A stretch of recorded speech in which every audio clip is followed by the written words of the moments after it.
কিছু পুলিশ সদস্য ওই পোশাক পরে আবার টাকা নিচ্ছে, আবার দালালি করছে, আবার দাসত্ব করছে। এই বাংলাদেশে কোন দালাল, কোন তোষামতকারী, কোন দলান্ধর আর জায়গা হবে না। এই বাংলাদেশে আমরা আর এগুলো দেখতে চাই না। যদি এরকম কিছু হয়, যারা করুক, যেই নামে করুক, পোশাক পরে করুক আর পোশাক ছাড়া করুক, তাদের বিরুদ্ধে এই বাংলাদেশের আগামী প্রজন্ম আগামীতে আবার দাঁড়িয়ে যাবে। ওই খুনি হাসিনাকে মস্তকে বসিয়ে রাখতে পারতো, তারা কিন্তু সেটা করেনি।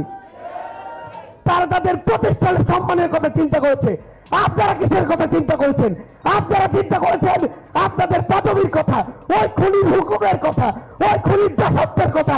আবার এই যে বাবা আমাদের জীবন গিয়েছে, রক্ত গিয়েছে, এই পরিবারগুলোর উত্তর আপনারা আজকে কিভাবে দিবেন?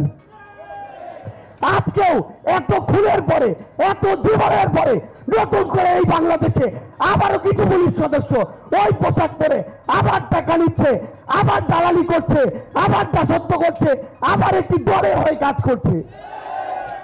বুকের মধ্যে যদি এইটুকু বাটালা থাকে, দয়া করে ওই পোশাকটা খুলে রেখে চলে যান। আমরা আমাদের জায়গাটা স্পষ্ট করে বলি, এই বাংলাদেশে অভ্যুত্থান যেহেতু হওয়া শুরু করেছে, আমরা যেহেতু আমাদের জায়গা থেকে জীবন দিতে শিখে গিয়েছি, ওই জীবনের মায়া 5ই আগস্টের আগে আমরা ভুলে গিয়েছি।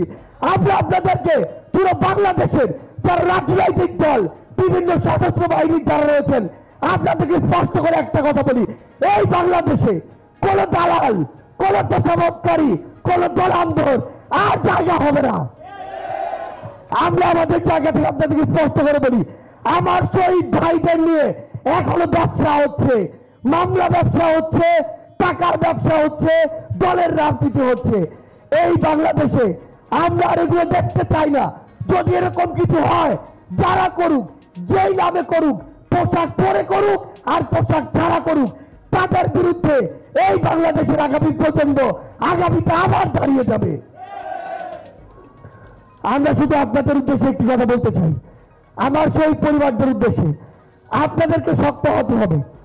আপনারা যদি শক্ত থাকেন, আমরা আপনাদেরকে বলছি, আপনাদের এই খুনগুলোর বিচার, আমাদের ভাইদের, বোনদের, মাদের, বাবাদের এই খুনগুলোর বিচার এই বাংলাদেশে নিশ্চিত না হওয়া পর্যন্ত যদি এই বাংলাদেশের কেউ কথা বলে, এই বাংলাদেশের কোন একটি প্ল্যাটফর্ম কথা বলে, বৈষম্য বিরোধী ছাত্র আন্দোলন আপনাদের জন্য কথা বলে যাবে।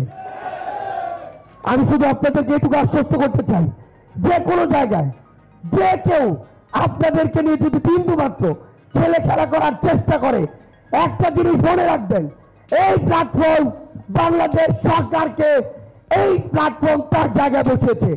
যে যেই পদেরই হোক, যেই পোশাকেরই হোক, পোশাক ছাড়া হোক, যেখানেই তার অফিস হোক না কেন, যদি আমার শহীদ ভাইদের এই স্পিরিটের সাথে আহত যোদ্ধাদের রক্তের স্পিরিটের বিপক্ষে গিয়ে বিন্দু মাত্র কিছু করে, তার যদি আমরা কোনো প্রমাণ পাই, আমরা আপনাদেরকে এই মঞ্চ থেকে কথা দিয়ে যাচ্ছি, তার বিরুদ্ধে আমরা এই বাংলাদেশে যুদ্ধ ঘোষণা করব। আমার শহীদ পরিবারকে শুধু একটি কথা বলে দিতে চাই, আপনাদের যে কোনো সহযোগিতার জন্য পুরো বাংলাদেশ, পুরো বিশ্ব আপনাদের পাশে দাঁড়াতে প্রস্তুত। আমাদের অনেক সীমাবদ্ধতা আছে, যেভাবে আপনাদের সাথে যোগাযোগ রক্ষা করা উচিত, যেভাবে আপনাদের পাশে দাঁড়ানো উচিত, এখন পর্যন্ত আমরা সেভাবে পারিনি। কিন্তু আমরা আপনাদেরকে শুধু এইটুকু বলতে চাই, আপনারা যদি আমাদের কাছে আসেন, আমরা আপনাদের কাছে যাবো, এই যোগাযোগ আমরা তৈরি করব। যে কোনো প্রয়োজনে শুধু আমাদেরকে জানাবেন। জীবনের মায়া আমরা অনেক আগে ভুলে গিয়েছি। জীবনের মায়া ত্যাগ করে 19 জুলাই, 20 জুলাই, 3, 4, 5 আগস্ট আমরা রাস্তায় নেমেছি। আমার সামনে অনেক আহত যোদ্ধা রয়েছে, তারা সেই 10 জুলাই, 11 জুলাই রাফির মতো অনেকেই বুক পেতেছিল ওই পুলিশের গুলির সামনে গুলি খেয়ে জীবন দেওয়ার জন্য। আমরা আপনাদেরকে বলে দিতে চাই, এই বাংলাদেশে আপনাদের যে কোনো কিছুর প্রয়োজনে আমরা আমাদের জীবনের সবটুকু দিয়ে আপনাদের পাশে থাকবো। শুধুমাত্র একটি জিনিস মনে রাখবেন, এই বাংলাদেশে যে কেউ যে কোনো ফরম্যাটে যদি বিন্দু মাত্র ওই খুনি হাসিনার আবার এখানে দোষর হিসেবে কাজ করে, যদি এজেন্ট হিসেবে কাজ করে, হোক দেশের হোক বাইরের, আমরা এই বাংলাদেশে আবারও একসাথে নেমে তাদেরকে সবাই প্রতিহত করব। আমার শহীদ পরিবারের সাথে, আমার আহত যোদ্ধাদের সাথে দেখা হবে হয় রাজপথের সংগ্রামে, না হয় বিজয়ে। ইনকিলাব জিন্দাবাদ।